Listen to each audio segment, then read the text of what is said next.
Hi folks, Jack O'Malley coming to you from Lansing and the office of the 101st. And I want to talk to you about a few things that are going on. I want to start with, I mentioned this a couple weeks ago, and I saw one of the comments was something to, I didn't write it down, but it was snarky. Oh yeah, O'Malley, you only care about redistricting because, you know, it changes your district, blah, blah, blah, blah, blah. You're entitled to your opinion even if it's wrong.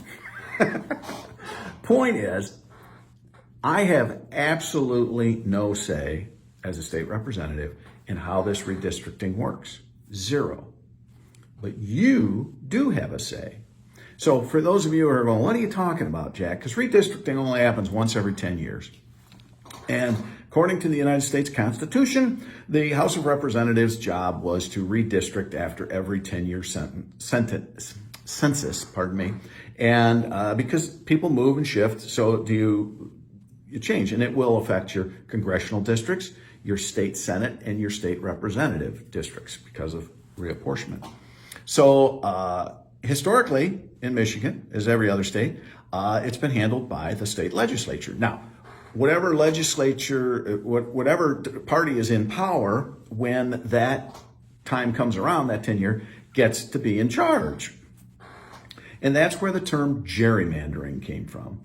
Now, I'm giving you my 2 cents on how all of this works, all right? I'm not saying I'm 100% accurate. I'm just giving you what I know. Gerrymandering especially is in a congressional seat where they say, okay, we need it to be a particular party, Republican or Democrat. So we're going to, draw here, and then we're going to go woo over here because we need that many more Republicans in there, and that's gerrymandering.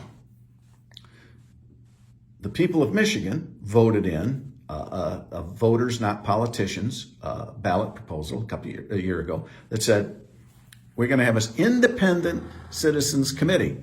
Now, I'm not going to go into all the details and why I think that was a foolish vote. Doesn't matter. The people voted it in, and it's reality now. And what we've got and so another thing that I think is important in this discussion about redistricting is there was a Pennsylvania argument about redistricting, and it got all the way to the Supreme Court. And basically the argument was, well, this is political. You shouldn't be making these decisions based on politics. And the Supreme Court, I remember this, said, and I'm paraphrasing, the Constitution, our founding fathers set it up so that it is a political process. It's supposed to be. That's the way it is. The party that's in power draws maps, and they do it. And the funny thing about the history is, when the Democrats were in power, they drew them, and they didn't give a rat's patoot what the Republicans thought. Well, then when the Republicans were in power, the Democrats, smartly, were able to get this bill passed through. So now what we have are 13, I'm sure, well-intentioned individuals that don't know what they're doing. And I've watched, and again, I have no say in this, but you do. So what's happened is they've got to base them here on population. A House district is supposed to be around 93,000 people, give or take a little. It's supposed to be on, because of the Voting Rights Act of the 60s, racial component has to be thought in there. And then this new Voters Not Politicians bill basically said communities of interest, okay? So those are the 3 things. Well, this group, and then the census information was a little late getting here, but this bunch, the way I've described them is well-intentioned, but they're a group of people on a tour bus with no tour guide. And they have made some just oddball decisions and maneuvers. Now, I'm going to show you some of these maps that affect my district. I'm not talking about the whole state, but basically the House districts, the 110 is up here, the 109, 108, 101, and it goes down to the Detroit is 1. Well, we noticed they've got what is normally the 110 is the 109. Where's the 110? Oh, they forgot to give a number. So it goes from 109 to down in Oakland County. There's a district now that's 110. Now, they'll probably clean that up. But that's what I'm talking about. The lights are on, but nobody's home. they're doing the best they can, and they don't know what they're doing. That's just my opinion. I'll give you an example here, all right? Let's talk redistricting here. Now, remember, whatever it ends up to be, I'll have to make decisions. You know, do I run in here? Let me show you first, and then I'll tell you what I mean. So this is high tech here, right? So this is the current map. See if I can do this backwards. This is the 101st down the coast. Interesting, community of interest. We have the coastline. We have sand dunes. We have tourism. We have agriculture. Fruit is very big in this district. Then there's the 104, which is Grand Traverse County. Then you've got Wexford County, Kalkaska County, and so on, all right? And this is Antrim County up here. Antrim County's up here. That's the current map as it is. Tried to do it with colors. So this is the proposed house map, and hopefully you can tell it. These colors, we did it in color, it didn't come out very good. So what they've got proposed is that the new 104 would be northern Grand Traverse County, Leelanau County, and 2 townships in Benzie County, Elmira and Platte. Now, remember one of the arguments was people gerrymander. They do things just to cause trouble. I live in Elmira Township in Benzie County, but I would be drawn into the Leelanau Traverse City district, all right? So that means I would probably have to compete against John Roth on the Republican primary. So, but why these 2 townships? I don't know. So this would be the 104. The new 101, if you will, or now it would be the 103rd. Think about this. Now remember this, right? Right along the coast, the 101st. Here would be, in theory, the new district. It would be Benzie County, other than these 2 townships, northern Manistee, northern Wexford, southern Grand Traverse, western Kalkaska, and pretty much most of western Antrim County. Not along the coastline anymore. It would go inland and up. Now, all good people, but what's the community of interest there? Why? What? Huh? You know, why'd they do that? Who knows? I think one of the issues is, pardon my head here, one of the issues is they didn't like counties. Up here in the north, we tend to say a county is a community of interest, right? Same county commission, et cetera, et cetera. Where a county like Wayne might have 40 or 50 cities in it. I get it, you can split that up. But in the north, go with counties. So then there's the Senate district, which I don't have all the maps for that. But basically, Kurt Vanderwall's district would go from Leelanau, Benzie, Manistee, Mason, and over this way to right along the coastline. It would be Benzie, Manistee, Benzie, Manistee, Mason, Oceana, and Muskegon. All right, right along the coastline. So riddle me this. How can this be a Senate district, but Benzie, Manistee, Mason, Leelanau isn't a House district? So here's the deal. On Monday the 25th in Gaylord, there is a public comment that you can go to and tell people that whether you like them or don't. This is where, when people say, you know, oh, you lousy politicians, this is where the public has a say. So if you're in my district, the 101st, and you're okay with Leelanau being stuck with Traverse City, Garfield, and Long Lake Townships, and Elmira and Platte, go ahead.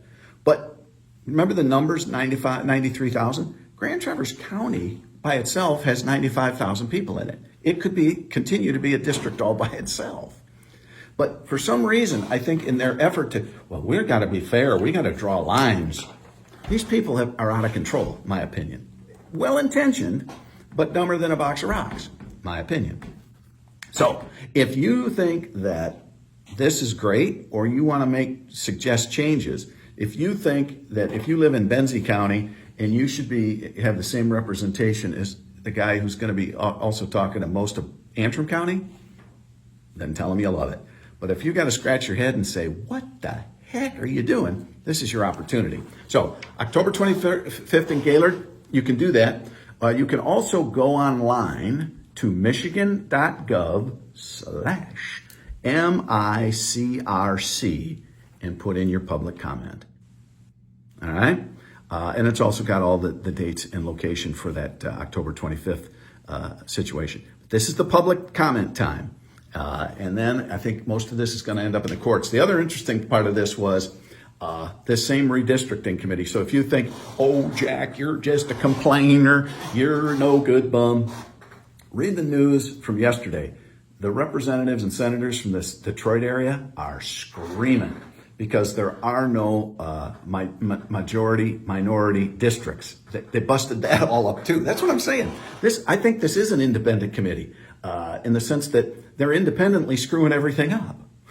So, but again, I say this with a laugh because I have no say in this other than to point it out to you to do something about it if you see fit. But the city of Detroit, Wayne County, they're going, no, you can't do this. So they're an equal opportunity screw up, this independent committee. So when this all is washed out, politicians making these maps, sure, there might have been some issues, but it was even Steven, whoever was in charge. And I think we drew them a hell of a lot better historically than this bunch is doing it. But that's just my opinion. Michigan.gov/MICRC. Your opinion counts in this, not mine. All right, a couple other things that are been coming in through the office emails and phone calls. Here's my note. We've had an issue. I don't want to go into too many details because some of this is, I don't want to say personal, but don't need to know everything. But there's been some issues in Manistee County with some fishing rights and that sort of thing.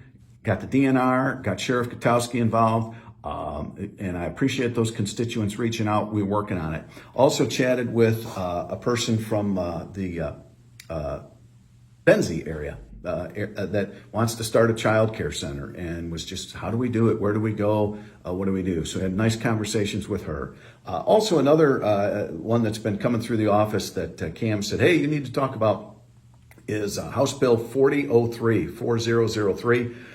Representative Hall. It's a change to the CPL laws, and I support it completely because hear me out here. I know gun issues can be very emotional, but this right now, if I expire, my CPL expires and I forget about it, and I get stopped and my CPL is expired, I have now committed a felony. Right? Felony, because you expired your CPL. What this bill would do is, and there's a lot to it, but basically the number one gist is, if your CPL is expired and you get stopped, it's a civil fine, $330, and you've got time to get it re-upped and go. You're not now a felon because of a permit issue. So I support that bill. It's common sense. It makes sense. There's other gun things that we should be able to pass through, but we'll never get them signed by this governor.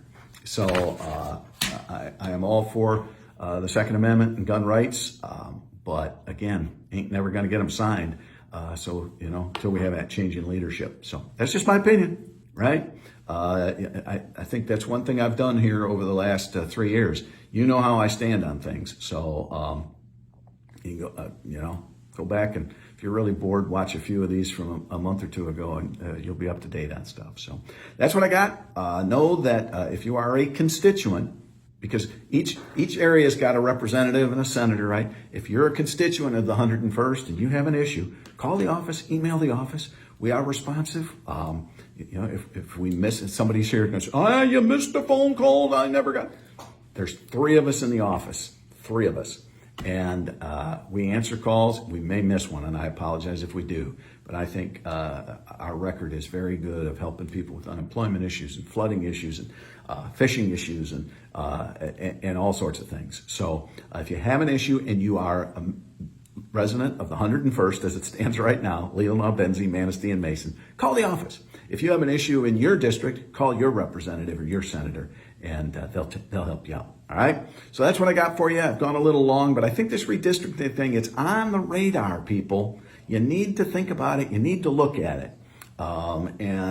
You can chastise me as a lazy politician who just fat cat who doesn't want to give up this or that. No, pay attention to this group. Again, well-intentioned, but they don't know what they're doing, and they're getting no leadership from the Secretary of State's office. So it is the law because the people of Michigan made it so.